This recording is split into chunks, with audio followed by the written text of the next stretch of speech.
Good morning, everybody. It is good to have you here watching The Sweat. We have a live studio audience today. This is presented by DraftKings, this amazing show. I'm Emerson Lotzia. You've come to the right place for DFS and sports betting advice galore. We are talking NBA, NHL, and the Wasted Management Open, but with just 4 more sleeps until the Super Bowl arrives, Super Bowl 56 in LA. We will start today's program with our NFL panel. DraftKings contributors, Reed T. Bowers, Damian Jones, and Julian Edlow. Let's go! Ooh. Yes, absolutely. You would rain on this incredible parade, Eeyore. All right, after touching on the DK Millie Maker yesterday, we're going to dive into some game scripts and betting trends. I really like this segment. Great job, producer Drew, coming up with it. Nice job, Drew. As of Tuesday afternoon here, guys, 54% of the public handle and 62% of the bets are on the Bengals to cover. And currently, with plus 170 odds, we see 66% of the handle and 65% of the bets on the Bengals money line. What's your biggest takeaway with these numbers, Steve? It's that the public finally woke up and they understand. Where's my camera? Why am I way over here? The public finally wakes up. Oh my God, the public finally wakes up. Stop it! And they realize that the Bengals thrive in this type of situation. Like, Julian has been someone who's been saying this in the beginning. Oh, they're such a good team, as underdogs because they were underdogs all season long in the beginning because no one knew how good they were going to be. They've been underdogs in 4 of their last 5 games, Julian, which includes 2 of the 3 games in the playoff, and they've covered in all of them. People know that this point spread is too big for the Rams to cover. They're going with the Bengals, who are going to win this game straight up anyways. Get the plus money. Get them with the points there, plus 4.5. That's the bet to take. The public realizes it. Join the party. Okay, Jules, do you want to join the party? Where am I looking?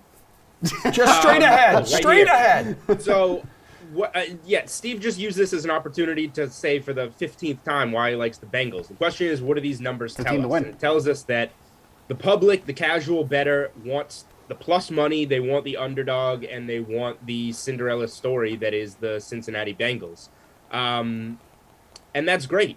But I think that it being as close as it is in terms of handle, you see the ticket count is almost 2/3 on the Bengals, and the money is almost dead even. So despite my opinion that, I think 4.5 is too many, I think that at that number, and I haven't played a side in the Super Bowl, I would probably play the Bengals on the spread.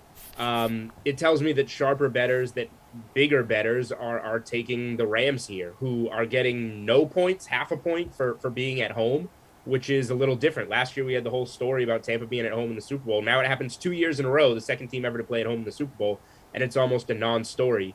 The one thing I will say is this. If whoever you're betting, just pick a winner, because in the Super Bowl, the team, it's 47-6-2 ATS, the winner. So whoever you're picking on the spread just wins. All right, Reed, what kind of tips here could you offer people just by looking at these splits? Yeah, I mean, if you like one team, you see the number bouncing from 4.5 each time that number hits, like for either side, right? It's getting bet up pretty quickly for the Bengals at 4 and maybe for the Rams at 4.5. But I'm with the guys. If you're choosing a side, like these lines, like good luck trying to find any sort of leverage picking a side or a spread in this one. If you want, like Steve's been doing this thing where he takes the alternate spread on the Bengals or the Rams, like maybe you want to do that just to give yourself a little lean, a little leverage, but I wouldn't. So just wait, right? If you like the Rams, just wait for this number potentially go back down to 4. I don't think it will, but we've seen within either 6 hours or a day, this number has bounced off the 4 and the 4.5 very quickly. So if you want a side, like if you want the Rams, just wait. Reed knows your ways. Oh, we've been together a long time. Yes, you should. Certainly have. This camera again. I'm actually a huge fan of this angle.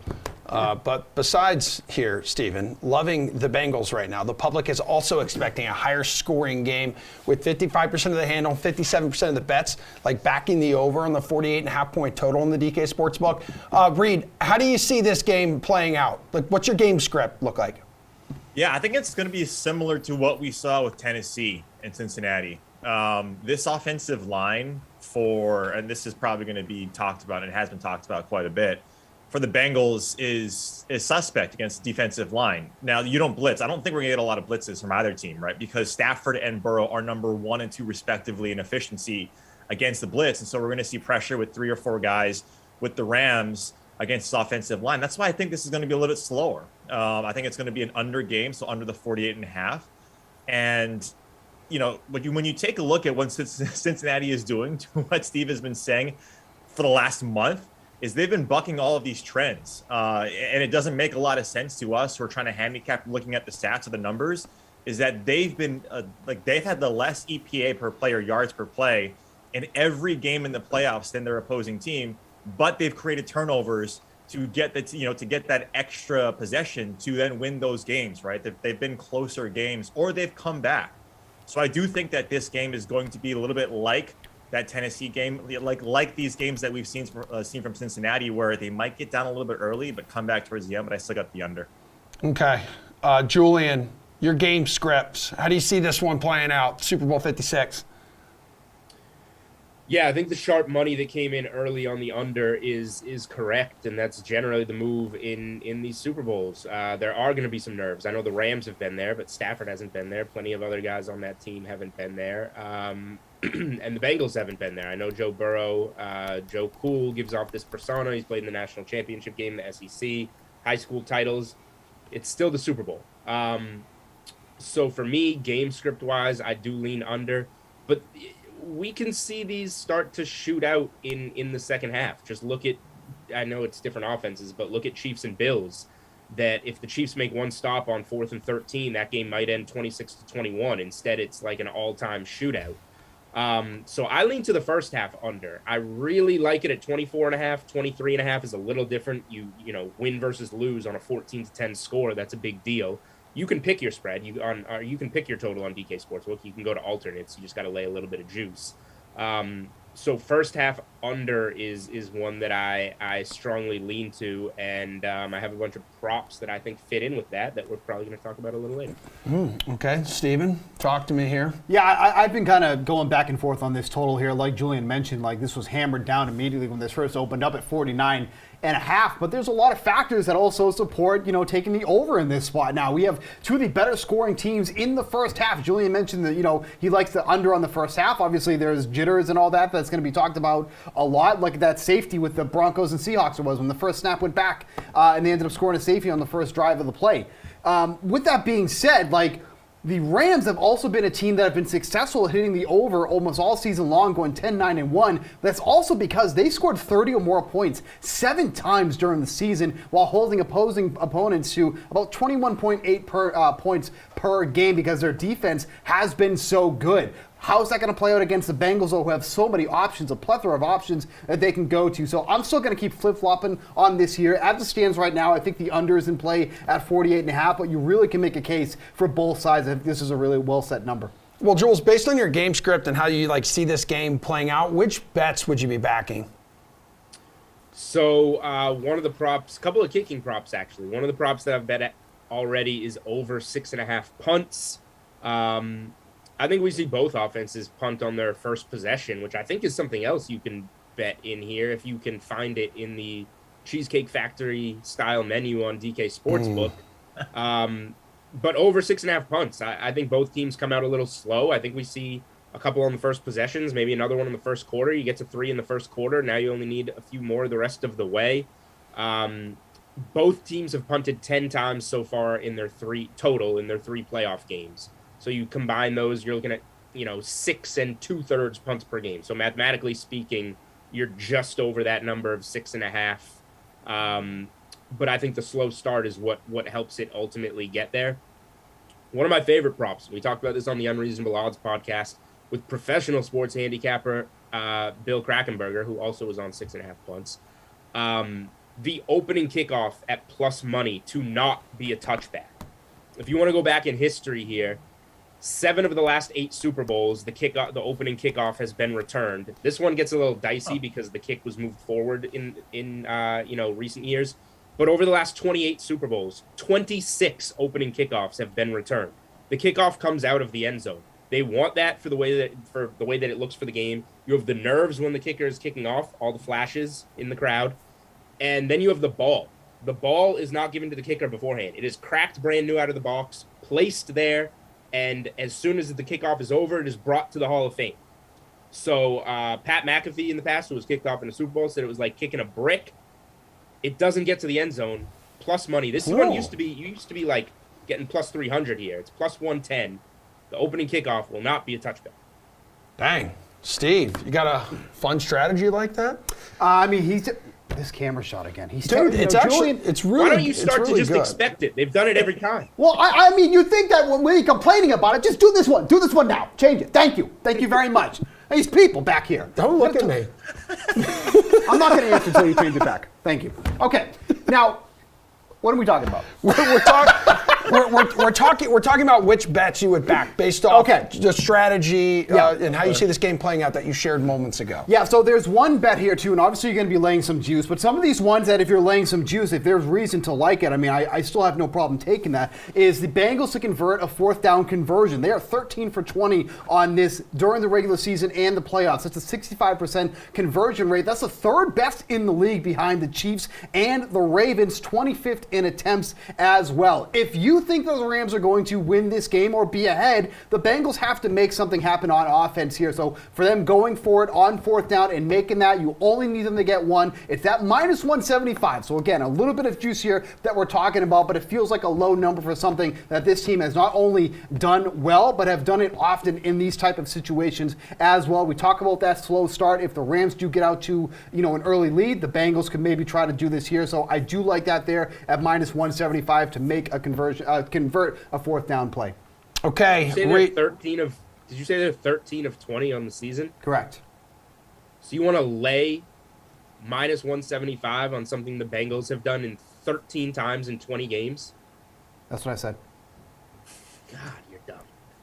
Okay. At unreasonable odds.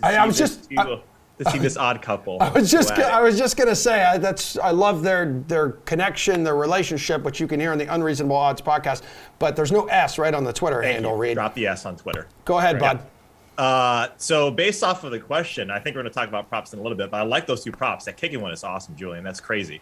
But the under 48.5, like I mentioned, just because I think the Rams D line creates a game script that we're not going to get a lot of these massive plays from Joe Burrow. It's still going to happen, right? We're still going to get those, but not as much as we've seen. Cincy taking the air of the ball, too. We've seen long drives from Cincy. And then the Rams money line. Look, this is like the Bengals are, they might just be the team that's fated to win this Super Bowl in this season. That's great. But I still think when I take a look at the numbers and just how the Rams match up with Cincinnati, taking a side is really tough. If I want to get the points, if I want to take a side, then yeah, absolutely. I think Cincinnati is the right bet. But Rams money line just feels like the one, and I've been betting against the Bengals. Why stop now? So give me the Rams money line. All right, Steve, despite never retweeting any of your teammates or clips from this show. That's correct. You remain a solid follow on Twitter. On Tuesday, you tweeted out the most popular Super Bowl prop bets on the DK Sportsbook right now, and most of them align with the public splits that we've already discussed in the show. So are you picking up here what the public is putting down, or what other bets would you expect to be at the top of the board right now? Yeah, I mean, I think especially when you're talking about the MVP, like the quarterbacks, the two quarterbacks are the more popular ones here. That's the position that wins it more often than not. I think it's over 65% of the time a quarterback has won that there. Like, I know there's been some love for Evan Mcpherson because of how well he's been doing, and they're a big reason why he's here. But a kicker is not going to win this one here unless this game ends up being like 9-3 or something like that. And Mcpherson is the only one that's basically scoring in this one. I don't see a chance how he wins it here. So I get you want to take Mcpherson because of how good he's been, especially in the playoffs here. But there's almost no chance that he's going to win this one here. So I think taking the MVPs for the quarterbacks is the right one here. Cooper Kupp's getting some love too as well. 6-1. Obviously, if he can make a big deal, and we've seen him do that before, he's a good candidate. But I still think the quarterbacks are the right place here. Reed, so right now the top bet, again, according to Steve Buchanan's tweet, Joe Burrow for MVP at plus 225 odds. So that does make sense, right? If most people think the Bengals are going to cover, win, and hit the over. Yeah, and starting the playoffs, you could have, or I think maybe before the AFC Championship game, you could have got him at plus like 1,000 to be MVP here. So clearly it's gone down, but that's the right call, right? Because you see it's just been a quarterback play, and especially with the whole Joe Burrow, like the legend of Joe Burrow, right? If him not winning this, it just wouldn't be okay for the NFL. And a lot of these writers see what they say about the MVPs. They don't have a lot of time to like get their votes in. So if someone plays okay, if someone plays essentially how they're supposed to play, unless we see 3 interceptions and a return for a touchdown to win the game, it's usually going to go to the quarterbacks. But the one I like, kind of going to what Julian's sort of in his world of special teams, Evan Mcpherson, over 1.5 field goals made for Cincinnati is at -120. Mcpherson has gone 4 for 4 in his last 3 playoff games, and he hasn't gone below this number since week 11. So to see that this number is only at 1.5, and yeah, you got to lay some juice at -120. I still think that's pretty comfortable, especially because we've seen Zach Taylor. Once they get past the 50-yard line, Mcpherson is clearly a threat because of the way he's been kicking. So over 1.5 total field goals at -120 for Cincy. Also, just keep in mind here, maybe potential Super Bowl MVP pick. Steven, no kicker's ever been named a Super Bowl MVP. Our favorite 2-shot, once again, coming onto your screen. Jules, what do you think here, dude? Yeah, so in terms of the MVP stuff, I'm actually not looking at Stafford. I would just go to Cooper Kupp at 6-1. I think that he's a guy. He's gonna win Offensive Player of the Year. He's gonna be top 3 in NFL MVP voting, and has a pretty good path to have a big game here. So I would rather take the 6-1 on Kupp and bet some Rams money line or something, and just bypass Stafford. Burrow for sure. Like it has to be that game, that regular season game against the Chiefs that Chase had, like 250 and 3 touchdowns for Chase to steal it from Burrow. It can't be a defensive player on Cincy. I just don't see how it's not Burrow. So plus 225 on Burrow. If you're a Cincy money line backer, I think you need some of that. But former DraftKings guy, Adam Levitan, over at Establish the Run, he had a really good tweet. Some same game parlays that can kind of get you better numbers than betting a straight bet. So if you just bet same game parlay, Cincy money line, and Joe Burrow's passing yardage over, you're looking at plus 300. If Cincy wins and Burrow goes over his passing yardage, you're probably getting a Joe Burrow MVP, and you're getting it at plus 300 there, so you can get just better odds on it. But I think that's a popular one for a reason. I would just look at getting different exposure across the board, different ways to get in there and cover all your bases. Bukes, Burrow and Stafford to have over 4.5 combined touchdown passes. That goes along with the public script here. Yeah, no, for sure. And I do like that one a lot, too. And these are 2 teams that have been throwing it more in the red zone during these playoffs, too, as well. We really haven't seen Cam Akers, Sonny Michel, even Joe Mixon hasn't been getting as much love in the red zone as they have during the regular season. So, yeah, I do agree with that a lot. All right, cool. And obviously, Reed T. Fowler, Cooper Kupp touchdown props are up there as well. You and I will talk a lot about this with Jeff Ulrich tonight. 5 o'clock edition, Wednesday edition of the slate over on YouTube, Twitch, and the DraftKings Twitter pages. So I'm excited to see you later this afternoon, Reed. Likewise. All right, good stuff. You 3 have completed your sweaty task this morning. Thank you for the help. Who to build your NBA lineups around is coming up next.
Tis the season, everybody, for Woj bombs. There goes Steve outside the studio. And with trades taking shape around the league, we need to stay on our toes when it comes to building NBA DFS lineups, right? DraftKings contributors Nick Fryer, Gary and Thorne, Matt Meiselman, everybody is here to share their favorite DraftKings plays on tonight's 6-game slate. We're men of the people. We love the adorable DFS peasants. So let's start in the value department. A little opposite what we typically do here. Flipping the game script. Who's a cheaper dude you recommend people to build around tonight, Gary? Yeah, I mean, as important as kind of keeping an eye on the trades that are still to happen the next, 24 hours with these slates on Wednesday and Thursday, we also have to remember the trades that have already happened and how that is affecting rosters. I mean, I think there's a pretty good chance that we don't see any of the new Sacramento Kings tonight, as we didn't see them in last night's game. And that just creates a ton of value on this Kings roster, because it's not just the fact that they traded a bunch of their players yesterday. I mean, Rashawn Holmes was a late scratch. They're dealing without Marvin Bagley right now. So, I mean, really, he's going to be a popular play, but I think you have to start this with Damian Jones at $3,700. It's a guy who played 29 minutes last night, had 36 DraftKings points. For the season as a whole, he's averaging just under a DraftKings point per minute. So if he's going to get anything resembling this amount of time, he's going to have a really tough time not bringing back value. And he's really not the only King that you can look at here. I mean, I would even say, he's not a value play, but, De'Aaron Fox's price tag went down after last night's performance. So I just think the Kings in general are all pretty mispriced, especially considering that they might not be able to have a better matchup here. I mean, Minnesota runs the fastest paced offense in the league across the last 10 games. I mean, both teams are on the second night of a back-to-back because it's a back-to-back against themselves, but this is just a really good matchup for any team, especially one that might be running an 8-man rotation out of pure desperation. So Jones is my favorite, but there's a lot of Kings you could use tonight. All right, Matt, which cheap player do you like as a value play tonight? So I'm potentially looking in the same spot, but I'm not necessarily convinced that the Kings won't have their new acquisitions yet. Apparently, the players are in Sacramento. It may just be a matter of getting physicals, or maybe they just want to hold them out for another game. I'm not really sure what's going on there. But if Sabonis and Lamb and Holiday are playing, then it kind of takes up a lot of this Kings value. So in that scenario, I think we'd have to look to Portland. That really becomes the team where a lot of the cheap players are. And we could see some rest with Portland too. Could be more trades, but they did just play last night against the Magic. Tonight they're playing the Lakers. So if, let's say, Yusuf Nurkic gets traded or is just resting tonight, I think Trendon Watford at 3,100 is the guy we have to look at. He's probably the starting center. It looked like last night Portland was running, I think it was a 3-center rotation with Watford, Greg Brown, and Yusuf Nurkic. If Nurkic doesn't play for whatever reason, it could be a few different reasons, then I think Watford and Brown both have to basically split the game at center and perhaps even play more than that where they're on the court together. So Watford's close to the minimum, and I probably do lean towards the Kings if the new guys aren't there, but if we have to lose some of that Kings value, I think Portland becomes the team to take a look at. All right, cool. Fryer, what do you want to do here, man, in the value department? Yeah, we're talking a lot about that Kings game. I do like Malik Beasley on the other side of it at 4.1K with the way he's been playing. But I'm looking more kind of staying away from all this trade uncertainty right now. And Jonathan Kuminga is one of the ways that I want to do that tonight. 4.4K versus the Jazz. He's provided 5 times value in 3 straight. No Klay Thompson tonight. In that situation with no Klay Thompson and no Draymond Green, he has the 4th highest usage rate on the team, 24.9% behind Steph Curry, Jordan Poole, and Wiggins. Of course, Poole is a decent value option, of course, more mid-range at 5.6, 5.8K tonight. And also in these situations, Kuminga is providing 0.9 DK fantasy points per minute, and that's with Thompson and Draymond Green off the floor. All right, Gary, and I know you had the solid value write-up here on DK Nation, so that's why you were so good at what you just did when we were talking value plays. But Steph Curry and DeJounte Murray are 2 of the 3 players north of 10K in the guard department, with LeBron being the 3rd. Which one are you paying up for here, Gary, or are you going to go in another direction for your building block at this position? I mean, I never have a problem playing DeJounte Murray. I'll say that right off the top. But I do think there are better options on a per-dollar basis, a little bit lower on the point guard slate. I already mentioned De'Aaron Fox, and again, that is contingent on, Domantas Sabonis not showing up and being Domantas Sabonis for the Kings tonight. But the other guy I'm really looking at, and look, I don't think this is a secret. This is the highest totaled game on the slate, but LaMelo Ball at 8,800. I mean, not coming off his best performance. He's actually had 2 relatively underwhelming performances in a row. The Hornets in general have just been underwhelming their last 5 or 6 games. But I don't know if it's because they've got a couple of, I don't want to say significant injuries in the rotation aside from Gordon Hayward, but it's not just Hayward. They're also missing, Martin. They're missing Buchnight. And that's really kind of created this situation where Borrego, in their last game against the Raptors, kind of stole Nick Nurse's playbook and just started playing his starters absurd amounts of minutes. And that meant 44.1 minutes for LaMelo Ball in that contest. If this is what they're going to do with their injury issues, and Ball is set to play somewhere in the realm of 40 minutes tonight against a Bulls team that cannot play a lick of defense and playing up tempo because he's a member of the Charlotte Hornets, I mean, I really think you could be looking at like a 60, 65 DraftKings point ceiling for LaMelo Ball, someone who averages over 1.3 DraftKings points per minute so far this season anyway. So I just think the minutes volume and the minutes potential here for Ball makes him my favorite guard play on this slate. Okay, who is your favorite guard play on this slate, Nick? So guys are talking about the Blazers situation, what's going on over there. And Anthony Simons is a guy who I'm looking at 7.3K. Might be a little bit of a chalky play tonight. I mean, because we know when Damian Lillard, CJ McCollum, Norman Powell were off the floor earlier in the season, he was a must play. Now 2/3 of that group isn't even on the roster anymore. So this is a situation where he has a 28.6% usage rate. That's a team high. He's right there towards the top end of the team in this situation in DK fantasy points per minute at 1.06. So I like him in this spot tonight. Another guy a little higher priced, Zach Levine at 9.1K against the Hornets. Darren was talking about that game a little bit, but I have a couple forward plays that I like a little bit more that I'd rather spend my money there. But Levine is still a good option tonight on that higher end. All right, Maddie, talk to me. Your guard you build around. So these guys have mentioned two players that I really like in LaMelo Ball and Anthony Simons, but I am a little worried about ownership for both of them. I think they're both definitely underpriced. So in order to be contrarian at guard, I think you do want to pay up, and that's where you find the lower ownership players. To me, Steph Curry is the best choice here. You have Klay Thompson not playing, so that's going to be more shots for Steph. And then they're playing the Jazz, who ordinarily are a pretty tough matchup, but without Rudy Gobert, the defense figured to be a lot worse, and it kind of has. But the thing that's also been going on with the Jazz is Donovan Mitchell hasn't played, which has meant the team has played at a slower pace too. Now we have the perfect storm for opponents where you get Mitchell out there, not playing a ton of defense, playing really good offense, driving up the pace of the game, but we still don't have Gobert, so that interior defense isn't there either. I think this actually sets up to be a really good matchup for the Warriors, even though they're facing a team that we would normally think of as really good defensively. So all of that kind of works together. And because Steph is more expensive than these other guys too, I think a lot less people play him. So I like Steph a lot for tonight. Nick, you just mentioned you're going to save your cash. You're going to spend it in the forward department. So give me the dude or dudes you would consider building around here.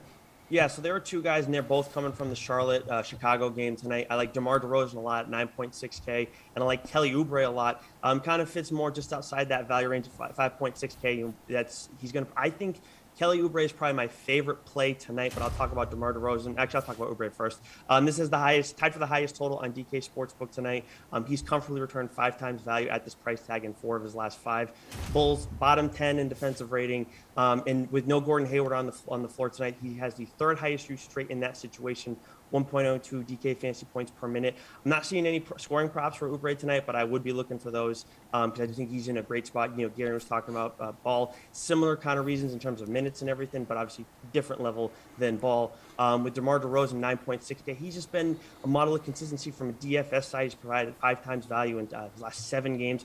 Whether that's translated into wins or not, that's a whole nother issue. But we talk about Charlotte all the time. Bad on defense, pace up spot, again, total. So I like both these guys a lot tonight. I mean, DeRozan's just stuffing the stat sheet like left and right. 46 plus DraftKings points in 11 straight games. And as you just mentioned, the Hornets 9th in defensive efficiency this season. Gary, and who's a forward you'd like to build around? Yeah, I think it has to begin and end with DeRozan, just considering he's taken 86 field goal attempts his last 3 games, and that might not even be the most appealing aspect of his game tonight. I mean, we know the Bulls have been dealing with just an insane amount of backcourt injuries, specifically to their point guards. They can't seem to keep a point guard healthy longer than like a week. And with Dosunmu out, I mean, we know from DeRozan's, his last season with the Raptors, his time throughout, his time with the Spurs, he can play point forward. I mean, he sees the court better than most guys at his position. So I think we could get a scenario here where DeRozan, out of sheer necessity, probably has to flirt with a triple-double because he's probably going to play 38 to 40 minutes in this contest anyway.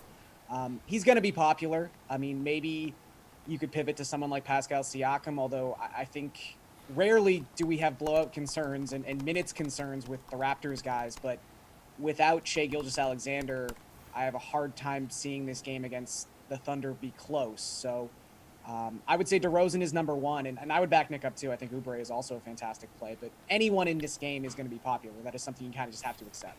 Yeah. Hey, Maddie, what about Pascal Ciaco? He seems like another high salary option, like worth considering. Yeah, I think Siakam is fine. It's playing the Thunder now. It's kind of one of those things that I've talked about a bunch, where you take a player off the opposing team and the game slows down because that player is the reason the team's up tempo. So that's Shai Gilgeous-Alexander. So I'm a little worried about Raptors for blowout reasons too. The team I want to stick with is the Hornets, and I almost think you have to play a Hornets forward because their rotation is just so thin that it's not necessarily the case that there's one guy who's a total standout. I mean, I think Oubre is a really good value play, but between Oubre, PJ Washington, and then Miles Bridges, who I think I like more than both of them, I just think that the chances of all of them being average or worse are very low. Someone's going to be great here. So I'm going to go with Bridges. I think he goes more overlooked because of the price. He's kind of in this no man's land range where I think a lot of people take guards that are either a little bit more expensive or a little cheaper than him. I think a lot of the popular forward and center plays are a lot cheaper. Bridges at 7,800 just doesn't really fit that kind of lineup construction. And yeah, he might play 45 minutes tonight. Like, this is an important game for the Hornets in the standings. They're on a losing streak. They're playing the Bulls, who are ahead of them in the Eastern Conference. The Hornets might be getting a little more desperate to get themselves into the playoffs in the second half of the season. I think that could be part of what's going on, along with the injuries, why we're seeing the starters play more minutes. So Bridges, I think, is really safe in terms of the minutes, although, to be fair, like 2 days ago, I thought Gordon Hayward was safe, and then he got injured in the game. So let's hope that doesn't happen. But I think the Hornets in general are a really good place to target for forwards. And they play at the sixth fastest pace in the NBA. That doesn't hurt at all. Guys, need you quick on this last one. To the men in the middle we go. They're large in charge. Anthony Davis is the only center with a $10,000 price tag. He's on the second half of a back-to-back, though. So is the Towns. Maybe Vucevic is the way to go here? I mean, what are you doing at center, Garion? I do like AD. I mean, it's funny. We've spent so much time the last month talking about how the Raptors run their players into the ground. It seems like every team in the NBA is really starting to solidify their rotations. And the Lakers, I mean, there was a little ramp-up period for Davis. He had 2 games where he was playing with a minutes restriction. He's averaged over 38 minutes per game his last 5. I mean, Davis is just such an efficient player. I know it's a back-to-back, but Portland, sort of as Matt was alluding to earlier, doesn't really have anyone to stop him in the middle and in the interior in the paint. I think Davis could have a really good game tonight, so I'm not afraid to pay up for him on the second night of a back-to-back. All right, Matt. I mean, for Cat, $9,700, dude. That's a reasonable salary for one of the best centers. Yeah, it definitely is. So for both Davis and Towns, I think we have to pay attention to who's out there for the other team. If the Kings are playing a bunch of backups, it's better for Towns. If the Blazers don't have Nurkic out there, it's better for Davis. But if Nurkic himself does play tonight, I think he's a guy to go with. So I like Jusuf Nurkic a lot at 8,200. I think there might be people worrying about a blowout with Portland. They're close to 10-point underdogs now. But with all the players they've traded away, I think that a lot more of the offense has to run through Nurkic. They didn't play well last night against the Magic, but I just think you're getting a guy who has massive upside, probably a little bit lower ownership than this top tier, and he's more affordable than them. So Nurkic to me seems like a better choice than spending all the way up. Nick, real quick at center. If Nurkic is on the floor tonight, I like him most, 1.360K fantasy points per minute without those 3 guys I mentioned earlier on the floor. If he doesn't go tonight, Jared Allen is just a little bit cheaper. I like him a lot. Whether or not LeVert plays, he's been rolling lately. You guys are fantastic. Adios. Have a wonderful day. Let's do that hockey right after this.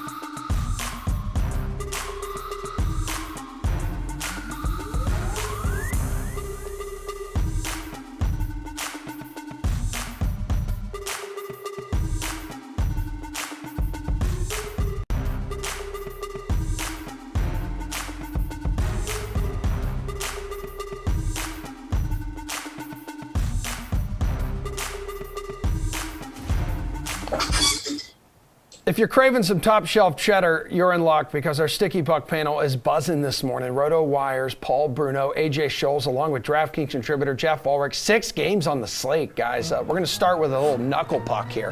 Hook me up with a value play this evening, Jeff. One that you're just really enjoying.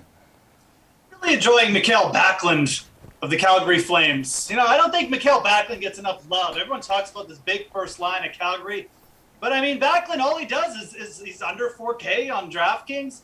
He produces, man. The guy's averaging 4 shots on net over his last 10 games. That alone at 3,900, that's got to pique your interest. I mean, averaging 10 DraftKings points over that same span. Yes, he doesn't produce at the same rate in the points department as the Calgary first line, as Elias Lindholm, their first line center. But, I mean, if Backlund picks us up a point tonight against Vegas, his shot on goal rate, everything else he does is going to get us there. I just like backing the Calgary offense in general. So when you can get a piece of their cheap players, whether it's on defense or with Backlund at center, I think it's really good value right now. Their offense is cooking, and it's a good way to kind of pair with a more elite center by using Backlund tonight. All right, AJ, who do you like for value play? Well, prior to the All-Star break, Phillip Zadina had racked up 3 points in his previous 4 contests at a bottom price of $2,500. You're getting a first-line winger here going up against a Flyers team that has been a nightmare, allowing 3.29 goals per game this season. It's a great matchup and really gives you a good opportunity to use the wings, something that we don't say too often on this show. And with that low price tag, you can easily pair him with Dylan Larkin. Similarly, I also like Dylan Strome for the Blackhawks tonight at 3,900. He's playing with Kane, and they're going to face Stuart Skinner with the Oilers tonight. Mikko Koskinen is in the COVID-19 protocol, so they're going to use Stuart Skinner tonight instead. So another good shot to use the Hawks against really an AHL goalie. What do you want to do in the value department, Paul? I'm afraid this is going to be the second day in a row that AJ and I are on the same wavelength. I'm going to give you 2 other names, though. I'm drawn to Elias Pedersen, who's listed as a left winger tonight for Vancouver. He only costs $3,700. He's been priced at twice that much not so long ago. He's had a bit of trouble getting on track, but 9 points in his last 10 games played.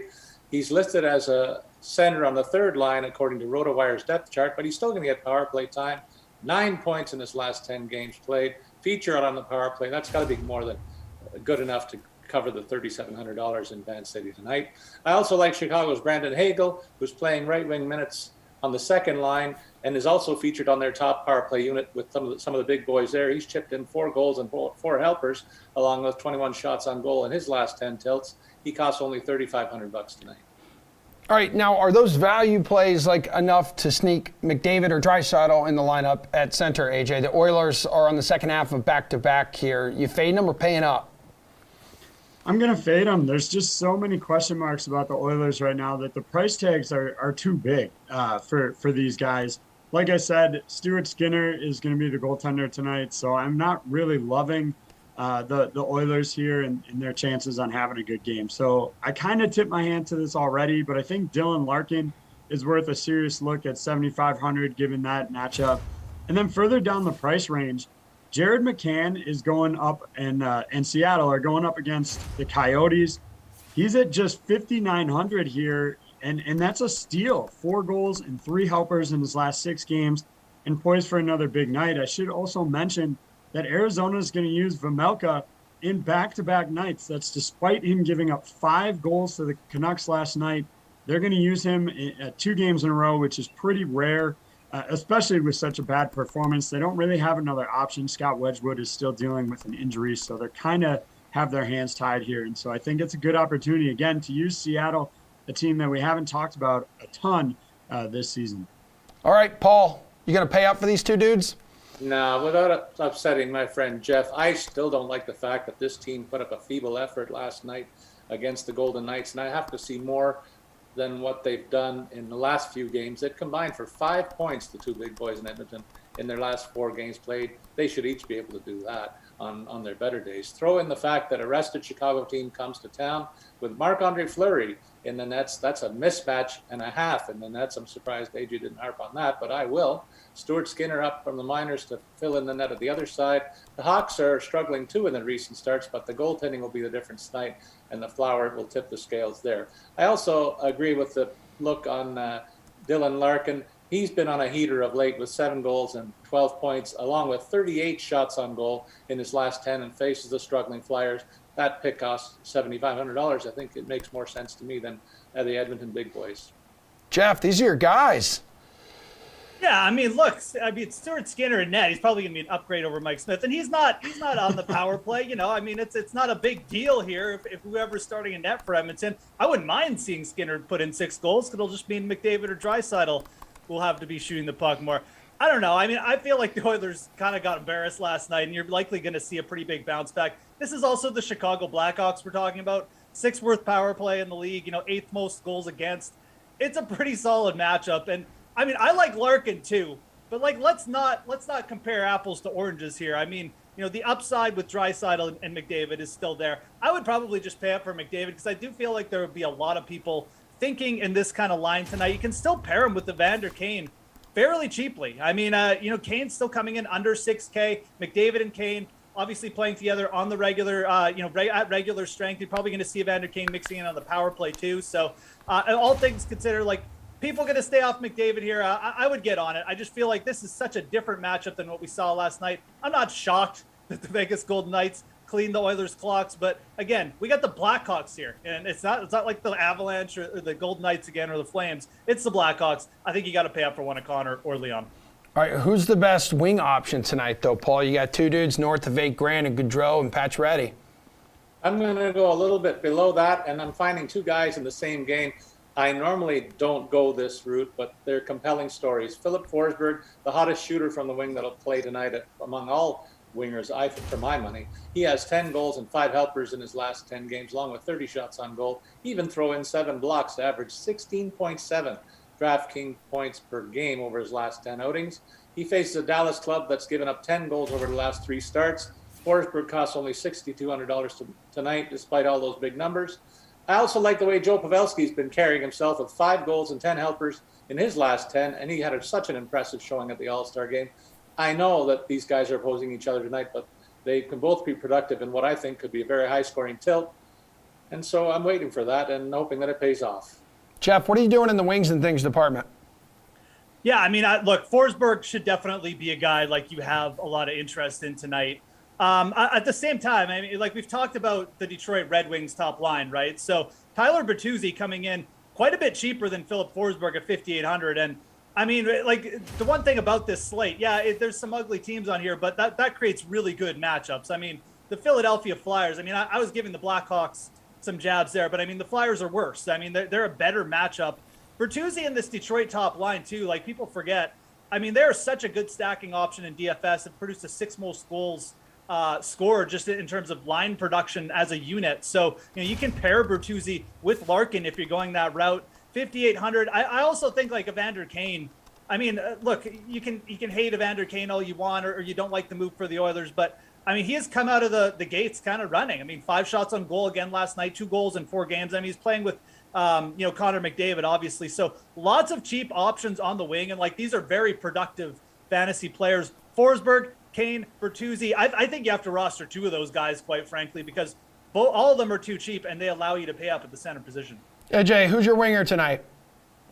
I'm going to look at some guys that Jeff kind of alluded to, and that's the Flames going up against the Golden Knights tonight, as Jeff said. They're on the second of a back-to-back, so we're likely going to see Laurent Brossoit between the pipes, so that improves the matchup for Calgary here.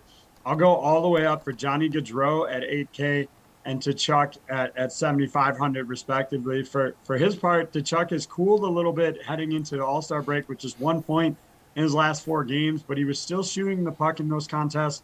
So I'll stick with him there in tonight's slate. I think it's a good opportunity for both guys to get back on track here and really start rolling.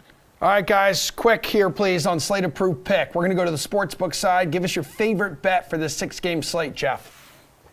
I'm going to do something I never do, and I'm going to back the Philadelphia Flyers. Carter Hart is just playing really, really well. He's had 2 really strong games in a row here. And, I mean, look, it's the Philadelphia Flyers. They're not that good. But I think with the goaltending edge that they have here, I mean, the Detroit Red Wings just, allowed too many goals. So I'm going to take the Flyers at home, -115.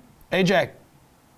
Well, Emerson, I was looking for the Brad Marchand suspension over-under prop on the DK Sportsbook. No sign of it, though. But nope. Instead, I'll look at the game parlays, and I like the Flames and over 5.5 at +190 here for some decent value. Yeah, he does have an in-person hearing for the Penguins incident today. Paul. I like the Blackhawks over Edmonton tonight and happily take the +160 bet on the money line. A coaching change is coming, Jeff. I'm sorry, buddy. Oh, good. I hope it is. I also take the Wings at -110 on the money line. In the pick'em game, I see this as a game where the Wings will be happy to trade chances and trust their skilled players to overcome the inept defense and goaltending of the home side this evening.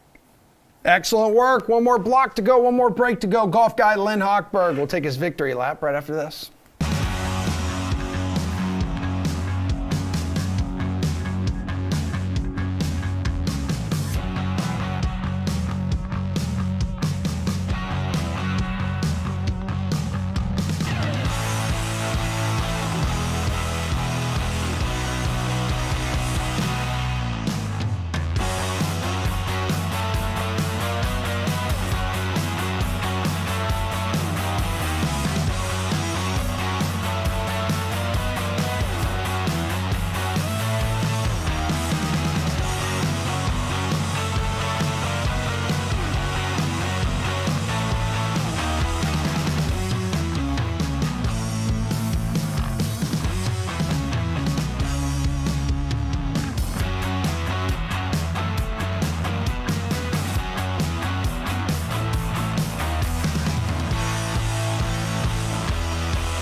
The biggest party in golf tees off tomorrow at TPC Scottsdale out in the desert, the Wasted Management Open. We've got RotoWire's Lynn Hochberg here to help us build a money-making DFS lineup, something he absolutely crushed last week on his Wednesday appearance here on The Sweat. Listen to this.